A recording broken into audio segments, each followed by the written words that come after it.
오늘 본문은 기독교인이라고 한다면 또 비기독교인들도 다 아는 이야기입니다. 굉장히 감동적인 스토리가 있는 말씀이죠. 이 다윗과 골리앗의 이 싸움을 읽다 보면 뭔가 속이 시원해지고 그냥 가슴이 뻥 뚫리는 아주 통쾌한 그런 마음이 듭니다. 근데 좀 더 이 본문을 깊이 관찰하다 보면 이스라엘, 하나님의 백성 이스라엘이라는 민족 옆에는 항상 블레셋이 가시처럼 같이 존재하는 것을 보게 돼요. 그러니까 블레셋이 있으면 또 이스라엘이 있고, 이스라엘 옆에는 항상 블레셋이 있어서 이스라엘 백성을 끊임없이 괴롭히고 고통 가운데 역사 속에서 그런 역할을 합니다. 그래서 이것은 어떻게 보면 선과 악의 싸움이고 또 영적인 것과 세속적인 것과의 싸움이 로 우리가 좀 볼 수가 있겠지요. 그래서 이게 믿음 생활하면 이것이 무엇일까 우리가 생각할 때마다 우리 인생의 수많은 난관 앞에서 이 골리앗을 만났을 때 어떻게 우리가 뛰어넘을 것인가, 또 신앙적으로 이것을 어떻게 해석할 것인가, 해석의 문제인 것 같습니다. 또 삶의 여건도 환경도 참 어렵고요. 또 어떤 데는 재미도 없고 때로는 구차하고 막막하고 모든 것이 막혀 있을 때가 참 많은데요.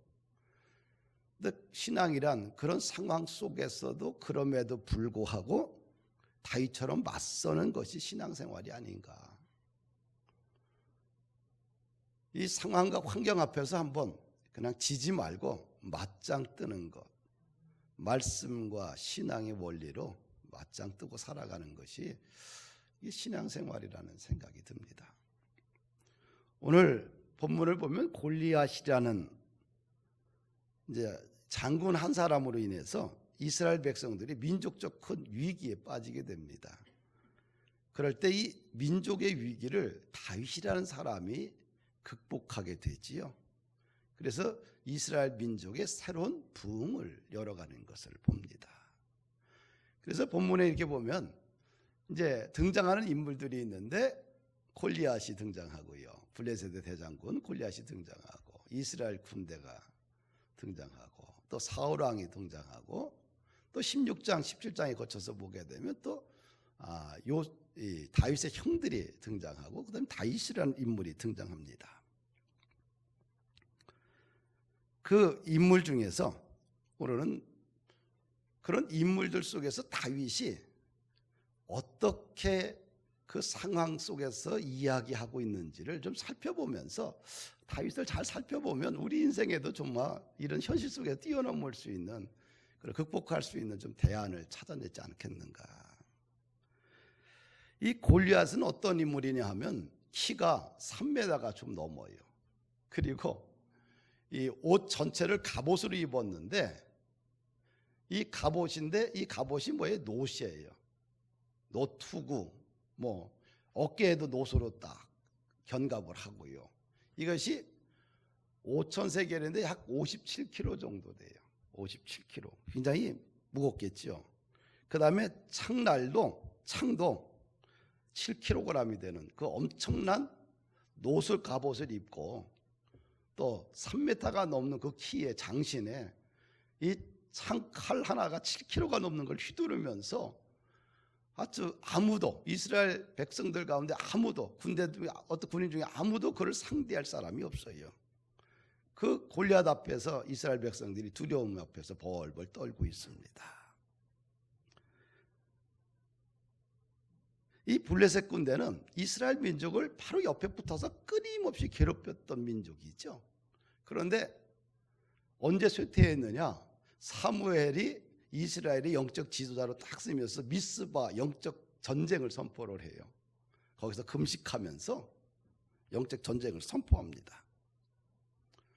그때 블레셋 군대가 전쟁에서 져요. 그리고 사무엘이 사는 날 동안 블레셋 군대가 감히 이스라엘을 이제 침범하지 못합니다. 아주 견고해요. 그런데 이제 사울 왕과 사무엘 사이에 이제 갈라져요. 결별하게 돼요. 하나님이 사울 왕을 버려요. 그러면서 사울 왕이 정신적, 영적인 번뇌에 시달릴 때 그때 다시 어떻게 돼요? 블레셋 군대가 쳐들어와서 이스라엘 백성들을 괴롭히지요. 이 사단도 좀 마찬가지 아닌가 이런 생각을 좀 해요. 그렇죠? 사단도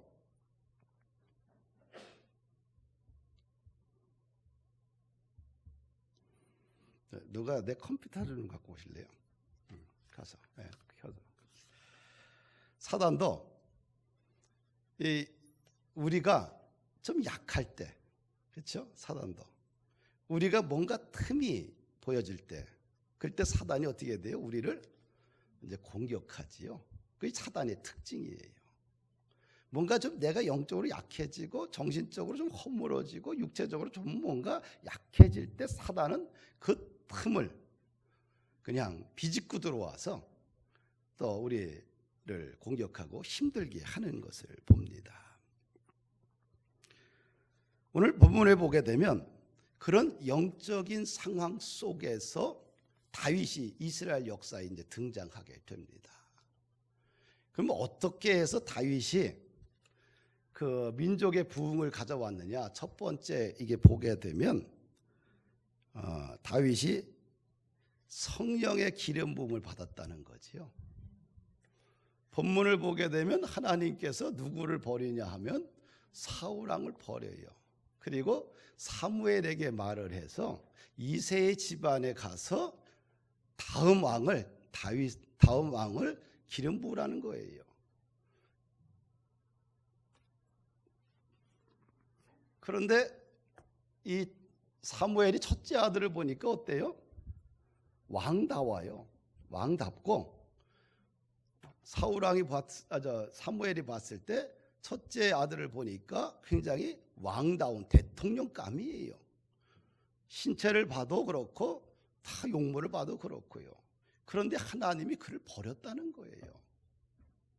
사람의 눈에는 어떻게 돼요? 완벽한데 하나님이 그를 버린 거죠.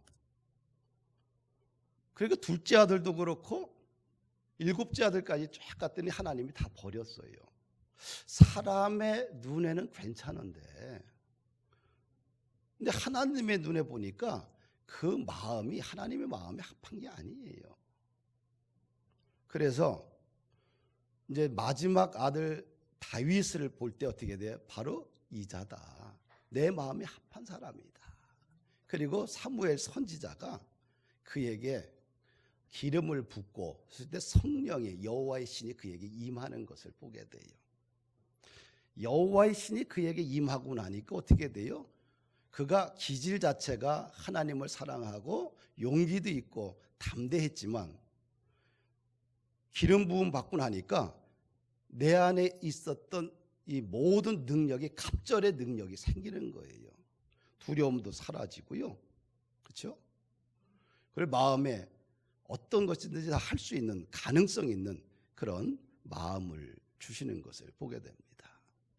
그래서 우리가 무엇을 하기 전에 먼저 뭐가 필요하냐? 우리가 예수님을 믿고 말씀도 믿고 믿음도 있지만 위로부터 내려오는 성령을 덧입을 때 내 안에 거룩한 힘이 주어지게 돼요.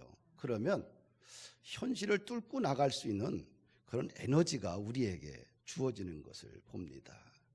그래서 삶이 회복되기 위해서는 먼저 선결 조건이 있는데 내가 가지고 있는 좋은 달란트들 위에 또 내가 가지고 있는 좋은 기질 위에 자질 위에 반드시 뭐예요? 성령을 덧입을 때 하나님의 신이 그에게 임하고 그러면 세상을 넉넉히 이길 수 있는 에너지가 주어진다는 겁니다. 오늘 본문에서 또 한 가지 다윗의 부흥했던 이유 중에 하나는 뭐냐면 하나님을 앞세웠다는 겁니다. 다윗의 승리의 비결을 보게 되면 그냥 다른 것에 관심이 다윗이 하나도 없어요. 오직 하나님에게 초점을 맞추는 것을 봅니다. 사울 왕이 골리앗을 죽이는 자에게 왕이 많은 재물도 주고 자기의 딸도 주고 그 다음에 모든 세금도 다 면제해 주겠다. 그러니까 골리앗만 잡아오면 된다. 근데 골리앗을 잡을 사람이 아무도 없는 거예요. 그 이야기를 전쟁터에 갔다가 다윗이 들어요. 그러면서 다윗이 이런 얘기를 합니다. 이 할례 받지 않는 블레셋 사람이 누구이기에 살아계시는 하나님의 군대를 모욕하느냐. 지금 모든 이스라엘 군대든 벌벌 떨고 있어요. 근데 다윗은 누구를 앞세워요? 하나님을 앞세워요. 형들도, 이 전쟁터에 참여했던 형들도 하나님의 이름을 한 번도 언급하지 않습니다. 다윗이 전쟁의 무대에 나가자마자 첫 번째 꺼낸 카드가 뭐냐? 살아계신 하나님에 대한 이야기를 해요. 사울 왕을 만났을 때도요, 다윗은 골리앗이 얼마나 대장군이고 그가 얼마나 무서운 사람인지 아무것도 묻지 않아요. 골리앗이 어떤 사람이냐, 무슨 무기를 갖고 있느냐, 어떤 전술이 있느냐 전혀 묻지도 않아요. 이 사울 왕에게 다윗이 이런 얘기를 해요. 여호와께서 나를 사자의 발톱과 고비의 발톱에서 건져내셨은즉 나를 이 블레셋 사람의 손에서도 건져내시리라. 아멘. 누구 얘기를 해요? 사자의 발톱에서 곰의 발톱에서 나를 건져내셨던 하나님이 블레셋 사람의 손에서 나를 건져낸다. 하나님이 초점이에요. 모든 시각을 하나님에게 두고 있는 것을 봅니다. 골리앗이 다윗을 저주하잖아요. 야, 네가 나를 개로 여기고 막대기를 가지고 나왔느냐? 그러면서 그 사람이 뭐라 해? 다윗을, 그 신들의 이름으로 다윗을 저주하고 내게로 오라. 내가 네 고기를 공중의 새들에게, 들짐승들에게 주겠다. 얼마나 위협적이에요. 무서워요. 그것도 3m의 거대 장신이, 그리고 57kg 되는 그 놋 갑옷을 입고 7kg 되는 그 창칼을 휘두르는 그 앞에서 이 위협적인 말을 합니다. 그런데 다윗은 요동하지 않고 오히려 그 거인을 꾸짖잖아요. 45절 보니까 다윗이 블레셋 사람에게 이르되 너는 칼과 창과 단창으로 내게 오거니와 나는 만군의 여호와의 이름 곧 내가 모욕하는 이스라엘 군대 하나님의 이름으로 내게 가노라. 블레셋 사람은 블레셋 신의 이름을 가지고 나오지만 나는 다윗은 하나님의 이름을 가지고 나간다는 거예요. 이 영적 전투에서 골리앗은 우상의 이름으로 나왔지만 다윗은 하나님의 이름으로 그 전쟁에 참여를 합니다. 전쟁에서 아무도 하나님을 거론하지 않았어요. 그런데 다윗 한 사람만이 하나님의 이름을 거론해요. 이 싸움의 승패 핵심은 뭐예요? 보이지 않는 하나님의 이름이었어요. 할렐루야. 이 싸움은 골리앗과 다윗의 대결이 아니라 하나님에게 초점을 맞추어 있느냐, 거인에게 초점을 맞추어 있느냐, 그 싸움인 거예요. 그래서 다윗은 남들이 보지 못하는 것들을 보았지요. 다윗은 남들이 다 아는 사실을 알고 싶어 하지도 않았어요. 다윗의 관심과 생각은 오직 하나님이죠. 하나님에게 모든 초점을 맞추고 있는 것을 봅니다. 사울 왕도, 다윗 왕의 형제들도, 이스라엘 군대도 블레셋의 대장군 거인에 대해서 말했지만 다윗은 하나님에 대해서만 말하고 있어요. 오늘날 우리가 사는 세상도 좀 마찬가지 아닐까. 모든 사람들이 블레셋 장수 골리앗을 이야기합니다. 매스컴은 날마다 한 목소리로 거인에 관해서만 떠들어대지요. 그런 이야기 듣다 보면 인간의 삶이 참 왜소해지고 아무것도 할 수 없는 아주 나약한 존재로 이 거대한 지구에서 나는 그냥 초점 없이 의미 없이 살아가는 아주 미약한 존재로 전락시켜버려요. 끊임없이 작아지게 만들어요. 요즘 코로나 전국의 모든 것이 올 수도 없댔잖아요. 코로나가 모든 것을 다 삼켜버렸어요. 코로나가 교회 예배도 삼켜버렸고요. 코로나 한마디면 모든 이야기가 정리가 돼버려요. 거기에 다른 토를 달 수가 없어요. 대화 중에 코로나 한마디 하면 그거를 그냥 다 스탑, 다 정리돼 버려요.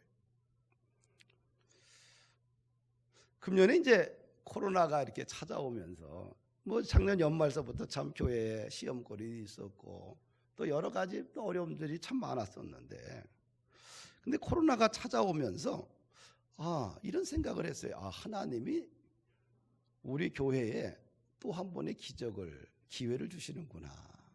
그러면서 생각했게 미니멀 라이프를 해야 되겠다. 미니멀 라이프는 뭐예요? 삶의 모든 구조를 작게 간다는 거거든요. 그래서 첫째로 미니멀 라이프 하기 위해서는 모든 물건을 다 정리해서 버리는 거예요. 간소하게 살아가는 거죠. 그래야지만 현실을 똑바로 볼 수 있는 눈이 생기거든요. 그러니까 더덕더덕 모든 걸 다 채우고서 이것을 가지고 그런 상황에서 사실은 새로운 생각과 구조를 가지고 살긴 거의 불가능해요. 그래서 미니멀 라이프를 했어요. 그래서 1월달 중순부터 2월달까지 교회 짐을 거의 3분의 1을 다 버렸어요. 식당에 바닥에 돌아다니는 것도 무조건 다 버렸어요. 다 버리고 간소화하는 운동을 했습니다. 우리가 물건에 치여 살게 되면 행복하지 않아요. 비울수록 공간이 생기면서 마음의 여유가 생기잖아요. 그래서 일단은 미니멀 라이프로 해서 교회의 모든 짐을 버렸고, 오늘 아침에도 한 트럭을 버렸어요. 지금 당장 쓰지 않는 건 다 버렸어요. 그리고 두 번째는 뭔가 예배를 정상적 구조로 가기 어려우니까 방송 장비를 좀 준비해야 되겠다. 근데 방송에 관한 일들을 하는 사람들이 없잖아요. 또 해본 적도 없고요. 그런데 이런 방송의 이 문제들은 뭐예요? 우리와 힘과 우리의 노력으로 할 수 있는 게 아니거든요. 장비를 갖추는데 시설비가 들어가고 그것을 운영하는데 또 사람이 필요해요. 그래서 방송 장비를 갖추는데 돈이 많이 들어가잖아요. 이 작은 교회에서 거의 뭐 한 2천만 원 정도 돈을 썼다는 건 적게 쓴 게 아니죠. 많이 쓴 거지요. 그런데 이 얘기를 할 때마다 누가 반대를 하겠어요? 지금 코로나 IMF보다 어려운 코로나 시대에 무슨 그런 걸 하냐. 그냥 한두 달 견디면 되지. 이게 점점 축소하고 전략하고 살아가야 되는 거지. 그래, 우리가 어려울 때는 전략해야 되는데요. 그 전략 당연하죠. 근데 전략보다 더 중요한 게 뭐냐면 우리는 교회는 예배드리기 위해 존재하는 공동체예요. 다른 거 다 전략해도 예배드리는 데는 최상을 가져야 돼요. 대형 교회, 큰 교회, 돈 많은 교회는 최고의 시설을 가져야 되고, 작은 교회를 그냥 뭐 비디오 카메라나 아니면 스마트폰을 찍어 가지고 하면 된다. 이런 구조를 갖게 되면 절대로 상황을 뚫고 나가지 못해. 사람부터 이제 이런데 점점 축소하고 전략하고 살아가야 되는 거지. 그래, 우리가 어려울 때는 전략해야 되는데요. 그 전략 당연하죠. 근데 전략보다 더 중요한 게 뭐냐면 우리는 교회는 예배드리기 위해 존재하는 공동체예요. 다른 거 다 전략해도 예배드리는 데는 최상을 가져야 돼요. 대형 교회, 큰 교회, 돈 많은 교회는 최고의 시설을 가져야 되고, 작은 교회를 그냥 뭐 비디오 카메라나 아니면 스마트폰을 찍어 가지고 하면 된다. 이런 구조를 갖게 되면 절대로 상황을 뚫고 나가지 못해요. 이제는 뭐예요? 콘텐츠의 시대 아닙니까? 세상은 콘텐츠하고 우리는 어떻게 좋은 콘텐츠를 매일 보고 싶어 해요. 조금 질이 좀 떨어진 콘텐츠 쳐다보지도 않아요. 우리 스스로 걸리면서 우리 교회 문제에 대해서는 어떻게 돼요? 어려운데, 코로나인데 무슨 돈을 써? 근데 우리들의 기독교인들의 심리 속에서 자리 잡고 있는 기질이 있는데, 투자 없이 공짜로만 얻으려고 그래요. 투자 없이 어떻게 좋은 것을 얻을 수 있겠어요? 거의 불가능한 얘기예요. 투자 없이 여러분들의 인생이 세워질까요? 사람이 사람다워지려고 하면 어떻게 해야 돼? 가꿔야 돼. 투자가 돼야 돼요. 자연인처럼 사는 게 행복할까요? 자연인 보고서 행복하다는 사람 보면 이 사람은 뭔가 시대에 좀 뒤떨어진 사람이에요. 왜? 시대를 끌어가기 위해서 자연인처럼 살면 안 돼요. 왜? 가꿔야 돼요. 그것도 경쟁력이에요. 투자 없이는 안 되는 거예요.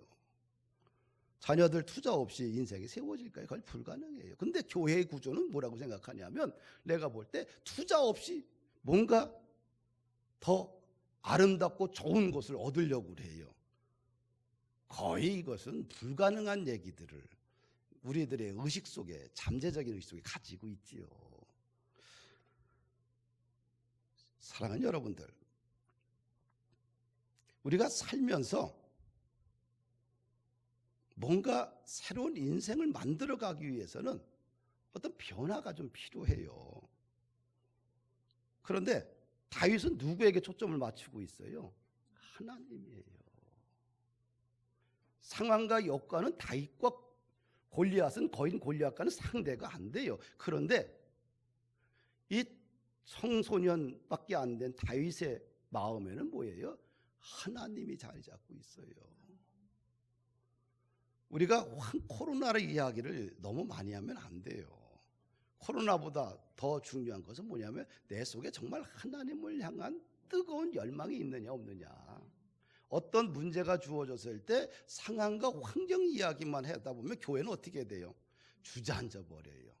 세상도 환경 문제, 교회 들어와도 또 환경 문제 얘기하면 그게 맞는 얘기예요. 그럼에도 불구하고 그렇게 가다 보면 교회는 한 발짝도 못 가고 믿음과 비전과 사명을 향해 갈 수가 없어요.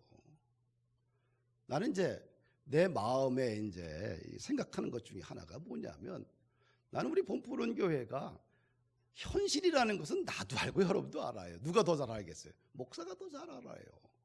그럼에도 불구하고 어떻게 해야 돼요? 뭔가 이 현실과 좀 맞짱 뜨는 사람이 좀 필요하다. 누구의 이름을 가지고? 하나님의 이름을 가지고. 현실이라고 해서 거인이라고 있다고 해서 그냥 무조건 포기해야 되고 작다고 해서 무조건 포기해야 되고 그런 것이 아니라 지금은 세상이 완전히 달라졌어요. 구조가 옛날에는 어떻게 돼요? 건물로 승부하는 시대였어요. 공간으로 승부하는 시대였고 그러나 지금은 시대가 완전히 달라졌다는 거예요. 그래서 세상을 우리가 살아갈 때에 교회나 세상이나 똑같이 반응하면 좀 안 된다. 대화하거나 뭐 회의를 할 때 어떻게 해야 돼요? 목사한테 최소한 얘기할 때는 우리 아내도 마찬가지예요. 아, 코로나인데 지금 당신 뭐해? 그렇게 이야기하면 목사가 할 일이 없어요. 목사는 이 교회를 떠나야 돼요. 그렇죠? 목사가 할 일이 뭐예요? 목사는 아무것도 무에서 하나님을 이야기하고 하나님의 능력을 이야기하고 하나님의 비전을 이야기하고 하나님의 꿈을 이야기하고 그럼에도 불구하고 아무것도 없지만 이 세상 속에서 세상과 맞짱 뜨면서 여러분들이 맞짱 뜰 수 있도록 에너지를 주고 일어날 수 있도록 도와주고 힘을 주는 거예요. 없는 사람은 계속 없어야 되고 생각까지 그냥 가난하면 됩니까? 그러면 인생 못 일어나요. 현실은 가난하지만 가진 게 없지만 믿음만큼도 가난해지면 어떻게 돼요? 현실을 절대로 못 일어나요. 사랑하는 여러분들, 교회의 구조와 자꾸 여러분 우리들이 살면서 교회의 구조를 옛날하고는 지금 틀려졌어요. 경쟁력이 없어요. 한국의 교회들이. 왜 그러냐? 과거에는 새벽기도 중직자 다 나왔어요. 우리 초창기 때 10년 정도는 여기 있지만 새벽 예배 5시에 다 와서 기도하고 7시까지 기도하고 갔잖아요.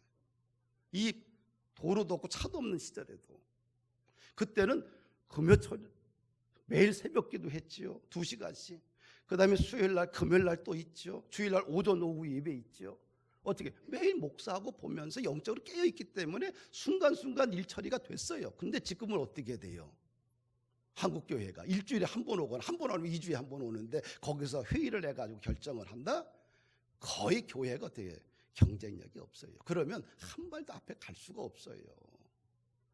그래서 과거의 교회와 오늘날 교회는 완전히 분위기가 좀 달라졌다. 과거에는 매일 아침 만나면서 대화를 보면서 그 다음에 일이 진행되니까 그렇게 해요. 근데 이 과거의 구조를 가지고 오늘날 현대인들의 교회에 오는 그 구조에 그냥 꿰맞춰서 거기에 모든 것을 맞추면은 교회는 한 발짝도 앞에 못 가요. 그래서 제가 생각할 때는 오늘날 교회들이 굉장히 경쟁력이 좀 약화됐다. 그러면서 우리 의식 구조가 너무 과거에 지금 있지 않는가 하는 생각도 좀 가져요. 집사람하고도 이제 이야기를 하는데 뭐 공식적으로 말할 시간이 없어서 잘 얘기를 못 하는데 예배 시간에 이야기하는 거지요. 목사는 그럼에도 불구하고 현실과 맞서 싸우는 사람들이다. 불가능한 현실과 맞짱 뜨고 살 수 있도록 그런 에너지를 주는 것이 사실은 교회의 목사들이고 중직자들이에요. 안 그러면 교회가 뭘 필요해요? 세상과 똑같아지지.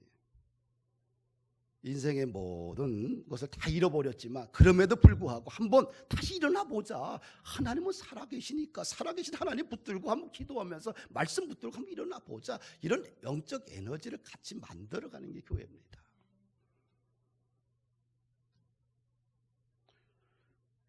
(47절) 봐도 뭐라고 그래요?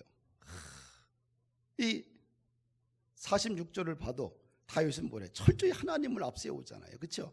오늘 여호와께서 너를 내 손에 넘기시리니 내가 너를 쳐서 네 목을 베고 블레셋 군대의 시체를 오늘 공중의 새와 땅의 들짐승에게 주며 온 땅으로 이스라엘에 하나님이 계신 줄 알게 하겠다. 누구를 중심에 세워요? 하나님이에요. 갈렙과 여호수아의 예화를 안 들어도 알잖아요. 모든 백성들이 10명의 정탐꾼들에 의해서 초든박살이 돼버려요. 우린 더 이상 희망이 없구나. 가나안 땅은, 약속의 땅은 우리가 차지할 수 없구나. 두려움에 엄습돼 있죠. 그랬을 때 그들은 뭐라고 그래요? 그 백성들. 그들이 고백할 때 우리가 생각하기에도 우린 메뚜기와 같다. 가나안 백성들은 용사들이다. 현실적으로 정확한 보고를 했어요. 근데 이들의 보고에 한 가지 빠진 게 뭐냐면 하나님의 보이지 않는 하나님의 능력과 섭리를 잃어버렸다는 거지요. 비전이 없고 희망이 없잖아요. 그럼 광야에서 비전이 없고 희망이 없고 갈 길이 없으면 어떻게 돼요? 풍지박산되고 결국 사막 한가운데 죽을 수밖에 없잖아요. 나는 교회 성도들은 특별히 믿음 있는 사람들, 중직자들은, 목회자들은 뭐예요? 희망이 없는 사막 한가운데서 젖과 꿀이 흐르는 땅이 있다라고 이야기를 해야 돼요. 앞에 강적이 있다 할지라도 저 땅은 하나님이 우리에게 주셨으니 함께 가보자 이야기를 해야지 교회가 이 고난의 세월을 뚫고 나가 성장이란 부흥이라는 거룩한 일들을 감당할 수 있어요. 47절 보면 다윗이 똑같은 얘기를 해요. 여호와의 구원하심이 칼과 창에 있지 아니함을 이 무리로 알게 하리라. 전쟁은 여호와께 속한 것인즉 그가 너희를 우리 손에 붙이리라. 우리 인생의 모든 것은 누구의 손에? 하나님의 손에. 그래서 우리 성도들의 인생은 모든 전쟁은 여호와의 전쟁이다. 나의 전쟁이 아니고 누구의 전쟁? 여호와의 전쟁이다. 할렐루야. 다윗은 골리앗에 대해서 관심이 없어요. 이야기도 안 해요. 모든 관심의 초점은 하나님에게 두고 있어요. 그래야 이겨요. 오늘 본문에 보면 이 다윗이 하나님을 몇 번 언급했냐 하면 골리앗과의 전쟁에서 9번을 언급을 해요. 근데 골리앗에 대한 언급은 딱 2번밖에 없어요. 상대적으로 누구의 말을 많이 했어요? 하나님.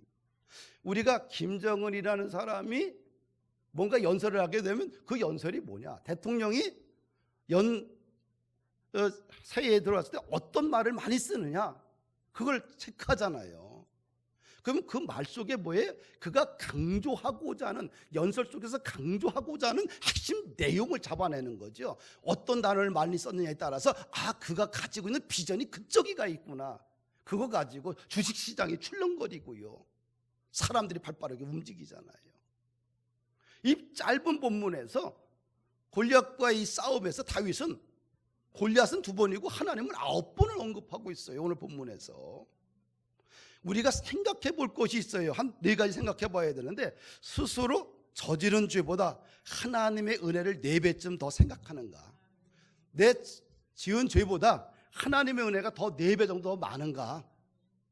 불평거리보다 감사해야 할 은총 목록이 더 4배 정도 더 긴가? 불평은 하나인데 하나님에 대한 은총이 4배 정도 더 긴가? 두려움 덩어리보다 소망 보따리가 4배 이상 더 큰가? 이것저것 필요하다고 아뢰는 이야기보다 주님의 능력을 찬양하는 고백이 4배쯤 길게 이어지고 있는가?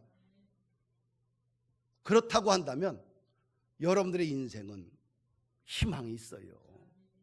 그렇지 않다고 한다면 나나 여러분들은 다윗을 다시 본받아야 돼요. 많은 사람들이 말하죠. 왜 내 인생에는 짜릿한 기적과 은혜와 하나님의 뭔가 뭐 이런 것들이 없고 왜 이렇게 밋밋하냐? 그 이유는 하나예요. 왜 교회 속에 하나님의 기적이 안 일어나느냐? 왜 내 일터와 내 인생 속에는 왜 이렇게 그날이고 왜 그렇게 밋밋하고 재미도 없고 행복하지 않은가? 가인에게 초점을 맞추게 되면 실족합니다. 아멘. 그러나 하나님께 초점을 맞추면 거인이 자빠지는 거예요. 하나님이 왜 사울왕을 버렸을까요? 사무엘이 사울왕에게 하나님이 당신을 버린 이유에 대해 설명을 하는데, 사무엘상 15장 23절에 이렇게 해요. 왕이 여호와의 말씀을 버렸으므로 여호와께서도 왕을 버려 왕이 되지 못하게 했다. 사울왕이 말씀을 버렸다는 거예요. 다른 말로 하나님을 버렸다. 믿음은 그럼에도 불구하고 현실과 맞서 싸우는 사람들이다. 불가능한 현실과 맞짱 뜨고 살 수 있도록 그런 에너지를 주는 것이 사실은 교회의 목사들이고 중직자들이에요. 안 그러면 교회가 뭘 필요해요? 세상과 똑같아지지. 인생의 모든 것을 다 잃어버렸지만 그럼에도 불구하고 한번 다시 일어나 보자. 하나님은 살아계시니까 살아계신 하나님 붙들고 한번 기도하면서 말씀 붙들고 한번 일어나 보자. 이런 영적 에너지를 같이 만들어가는 게 교회입니다.